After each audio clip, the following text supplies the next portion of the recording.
Hi friends. ഇന്നത്തെ topic എന്ന് പറയുന്നത് സോഷ്യൽ സയൻസിൻ്റെ 6ാം ക്ലാസ്സിലെ 12ാമത്തെ ചാപ്റ്ററാണ്.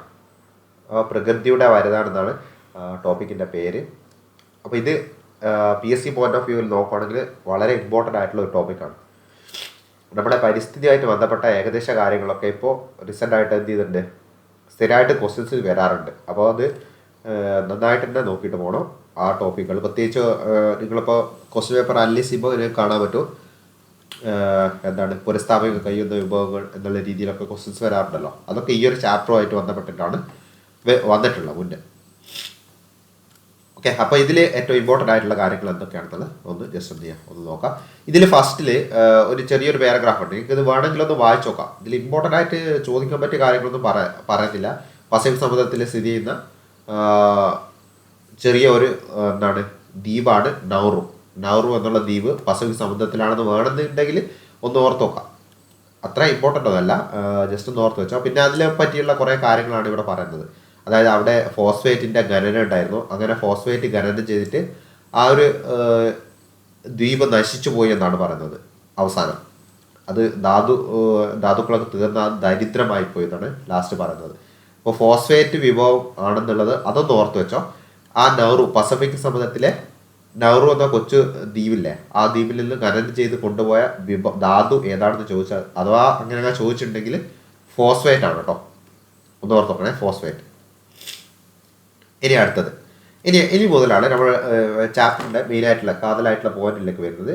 ആദ്യമായിട്ട് ഇതിൽ പറയുന്നത് എന്താണെന്നുള്ളത് വിഭവങ്ങൾ.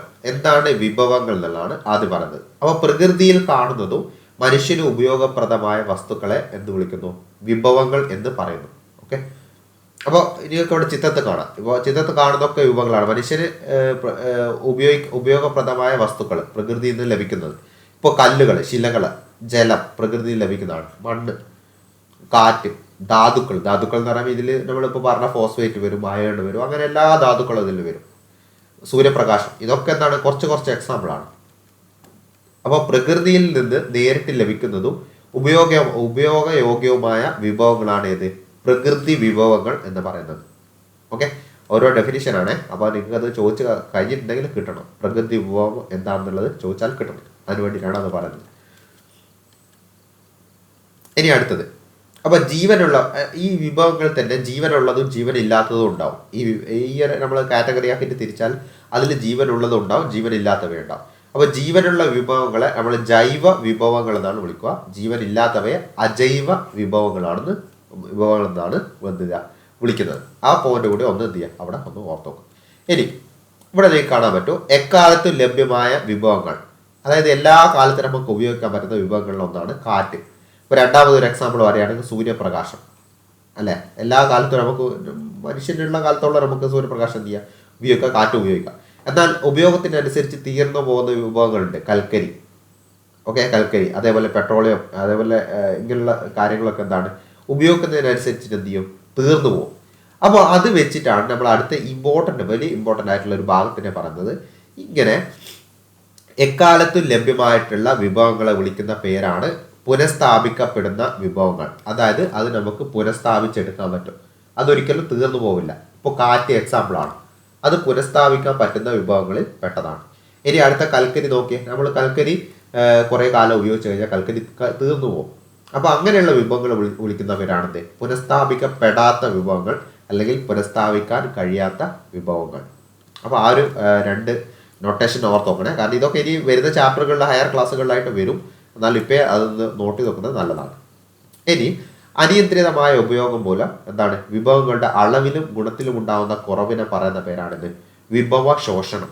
ഓക്കെ, എന്താ വിഭവ ശോഷണം എന്ന് വെച്ചാൽ, അതായത് നമ്മൾ നിയന്ത്രിക്കാൻ പറ്റാത്ത രീതിയിൽ ഇങ്ങനെ ഇപ്പോൾ ഫോസ്ഫേറ്റിൻ്റെ കേസ് നമ്മൾ പറഞ്ഞില്ലേ, നൗറു എന്ന പസഫിക് ദ്വീപിലെ നൗറു. അപ്പോൾ അതിൽ അനിയന്ത്രിതമായ ഉപഭോഗമാണ് അവിടെ വന്നത്. അതുകൊണ്ട് എന്ത് ചെയ്തു, അങ്ങനെ വിഭവങ്ങളുടെ അളവിലും ഗുണത്തിലും ഉണ്ടാകുന്ന കുറവിനെയാണ് എന്ത് വിളിക്കുന്നത്? വിഭവങ്ങളുടെ ശോഷണം. അത് വിഭവങ്ങളുടെ ശോഷണമാണ് ഇവിടെ ഉദ്ദേശിക്കുന്നത്, വിഭവങ്ങളുടെ ശോഷണം എന്ന് വിളിക്കുന്നത്.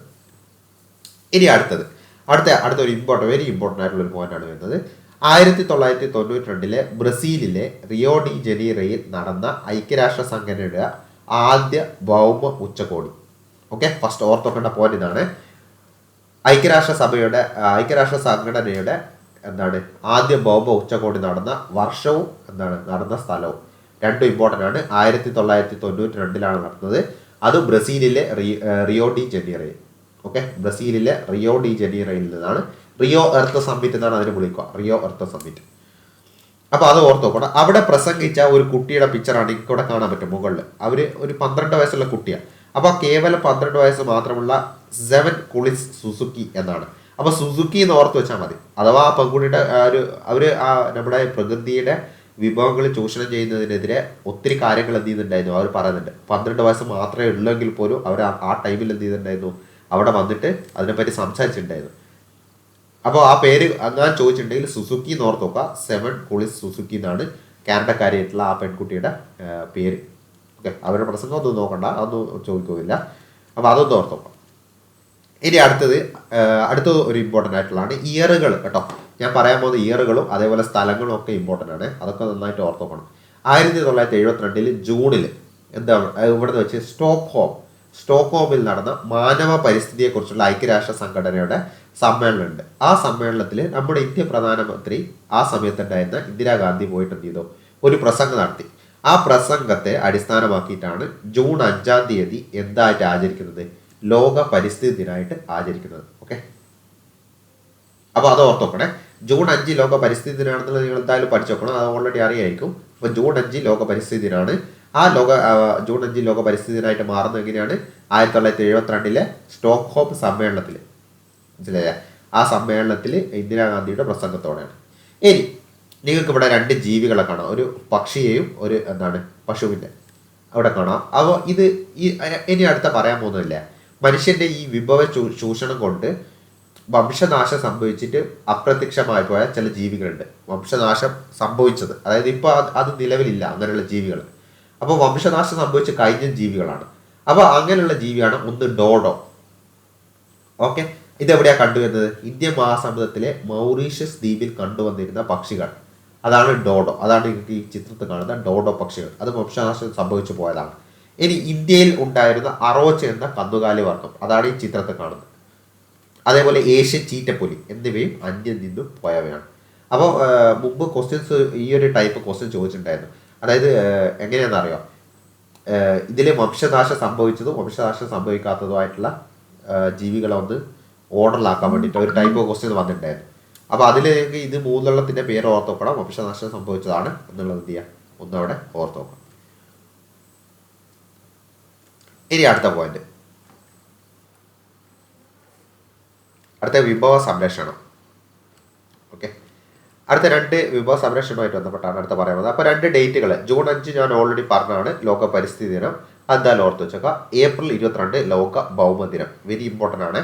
ആ ഡേറ്റ് വെരി ഇമ്പോർട്ടൻ്റ് ആണ്. ഏപ്രിൽ 22 നടന്നതാണ് ലോക ഭൗമ ദിനം, ഏപ്രിൽ 22. ഇനി ഇതിൽ വിഭവ സംരക്ഷണവുമായിട്ട് ബന്ധപ്പെട്ട് ഇന്ത്യയിൽ ഒത്തിരി എന്തുണ്ടായിട്ടുണ്ട്, നിയമങ്ങൾ കൊണ്ടുവന്നിട്ടുണ്ട്. ഇതിലുള്ള ഏകദേശ നിയമങ്ങളോ നമുക്ക് അതിൻ്റെ വർഷങ്ങളും പഠിക്കാനുള്ളതാണ്.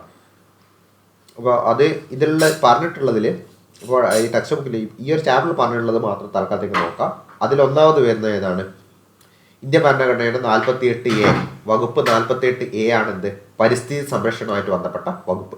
അതേപോലെ 51 AG അതെന്താണെന്നറിയോ, അത് ഫണ്ടമെൻ്റൽ ഡ്യൂട്ടീസ് അതിൽ വരുന്നതാണ്. മൗലിക കർത്തവ്യങ്ങൾ എന്ന് പറഞ്ഞിട്ട് സംഭവമുണ്ട്, ഫണ്ടമെൻ്റൽ ഡ്യൂട്ടീസ്. അതിലാണ് 51 A G വരുന്നത്. ഏതാണ്, പരിസ്ഥിതി സംരക്ഷണവുമായിട്ട് ബന്ധപ്പെട്ട പറയാണ് ഓരോ സിറ്റിസൺസിന് ഇത്ര ഡ്യൂട്ടി ഉണ്ടെന്നുള്ളത്. 48A ഇമ്പോർട്ടൻ്റ് ആണ്. 48A വെരി ഇമ്പോർട്ടൻ്റ് ആണ്, ഓർത്ത് നോക്കണം. എന്ത്, പരിസ്ഥിതി സംരക്ഷണവുമായിട്ട് ബന്ധപ്പെട്ട ആർട്ടിക്കിൾ. ഓക്കെ, ഇനി ഇതിൽ ബാക്കി വരുന്നതൊക്കെ നമുക്ക് എക്സ്ട്രാ പഠിക്കാനുള്ളതാണ്. അത് ടോപ്പിക് എടുക്കുമ്പോൾ അതിനെ പറ്റിയൊക്കെ എന്ത് ചെയ്യുക, ആ സമയത്ത് നോക്കാം. കാരണം അല്ലാതെ പഠിക്കാൻ നിന്നാലും ഇതിൽ എന്ത് ചെയ്യും, കുറേ എക്സ്ട്രാ പോയിന്റ് ഓവറായിട്ട് വരും. ഇനി അടുത്തത് പെരിയാർ നദീ സംരക്ഷണത്തിന് വേണ്ടിയുള്ള ജനമുന്നേറ്റം 1999 ജല അതോറിറ്റി സ്ഥാപിക്കുന്നതിന് കാരണമായി. അത് ഓർത്തോക്കണം, ജല അതോറിറ്റി 1999.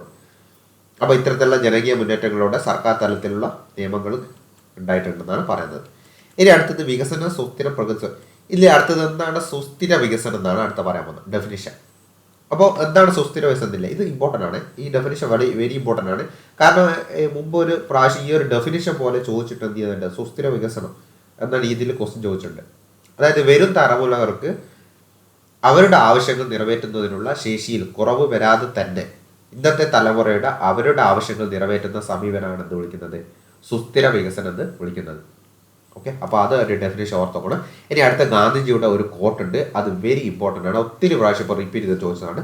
നമുക്ക് എല്ലാവരുടെയും ആവശ്യങ്ങളെ തൃപ്തിപ്പെടുത്താനുള്ള വിഭവങ്ങളുണ്ട്, എന്നാൽ ഒരാളുടെ പോലും അത്യാഗ്രഹത്തെ നിറവേറ്റാൻ ഇല്ലതാണ് എന്ന കോട്ട് പറഞ്ഞിരിക്കുന്നത് ഗാന്ധിജിയാണ്. ഇനി അടുത്തത് വിഭവങ്ങൾ പുനഃചംക്രമണം ചെയ്യുക, അവയുടെ ഉപയോഗം കുറയ്ക്കുക, അവ പുനരുപയോഗിക്കുക എന്നിവയാണ് സുസ്ഥിര വികസനത്തിലേക്ക് എത്താനുള്ള മാർഗങ്ങൾ. അതൊന്ന് ഓർത്തോക്കണേ. ഈ 3 മാർഗങ്ങളാണ് എന്ത് ചെയ്യുക, സുസ്ഥിര വികസനത്തിലേക്ക്, സസ്റ്റൈനബിൾ ഡെവലപ്മെന്റിലേക്ക് എത്താനുള്ള നമ്മുടെ മാർഗങ്ങൾ. എന്താ, റിഡ്യൂസ്, റീസൈക്കിൾ, റീയൂസ് എന്നാണ് പറയാം. അതായത് വിഭവങ്ങൾ പുനഃചംക്രമണം ചെയ്യുക, ഉപയോഗം കുറയ്ക്കുക, പുനരുപയോഗിക്കുക. അത് 3ആണ് എന്ത് ചെയ്യുക, സുസ്ഥിര വികസനത്തിലേക്ക് എത്താനുള്ള മാർഗങ്ങൾ. ഓക്കെ, അപ്പോൾ ഇത്രയാണ് ഈ ചാപ്റ്ററിലുള്ള മെയിൻ പോയിന്റ്സ്. ഉള്ളതൊക്കെ കുറേ ഞാൻ പറഞ്ഞില്ലേ, ഇയേഴ്സ് പഠിക്കാനുണ്ട്. ഇയേഴ്സ് ആ ഒരു റിയോ ഡി ജനീറോയുടെ 1992 ഫസ്റ്റ് എർത്ത് സമ്മിറ്റ്, അതൊക്കെ ഓർത്തോക്കണം, അതൊക്കെ വെരി ഇമ്പോർട്ടൻ്റ് ആണ്. പിന്നെ ഗാന്ധിജിയുടെ കോട്ട്, ഈ ചാപ്റ്ററിൽ പറഞ്ഞിരിക്കുന്നതൊക്കെ വെരി ഇമ്പോർട്ടൻ്റ് ആയിട്ടുള്ള ടോപ്പിക്സ് ആണ് ഇതിൽ വന്നിരിക്കുന്നതൊക്കെ. അപ്പോൾ ഇതോടെ ഈ ശരിക്കും പറഞ്ഞാൽ ഈ ചാപ്റ്ററോടെ നമുക്ക് എന്ത് കഴിയും, 6ാം ക്ലാസ് സോഷ്യൽ സയൻസ് കഴിയും. ഇനി നമുക്ക് 7ാം ക്ലാസ്സിൽ സോഷ്യൽ സയൻസ് ആണ് ഇനി ഉണ്ടാവുക. സോഷ്യൽ സയൻസിൻ്റെ സെഷൻ എടുക്കുമ്പോൾ ഇനി വരാൻ പോകുന്നത്. അപ്പോൾ 7 ഒക്കെ വരുമ്പോൾ 7, 8 ഒക്കെ വരുമ്പോൾ എന്ത് ചെയ്യും, സോഷ്യൽ സയൻസ് ശരിക്കും കുറച്ചുകൂടി വലിയതാവും, വലിയ ചാപ്റ്റേഴ്സ് ആവും. അപ്പോൾ അത് നമുക്ക് ആ ഒരു രീതിയിൽ ഇനി അടുത്തൊരു ടോപ്പിക്കിൽ ഡിസ്കസ് ചെയ്യാം. Okay, by.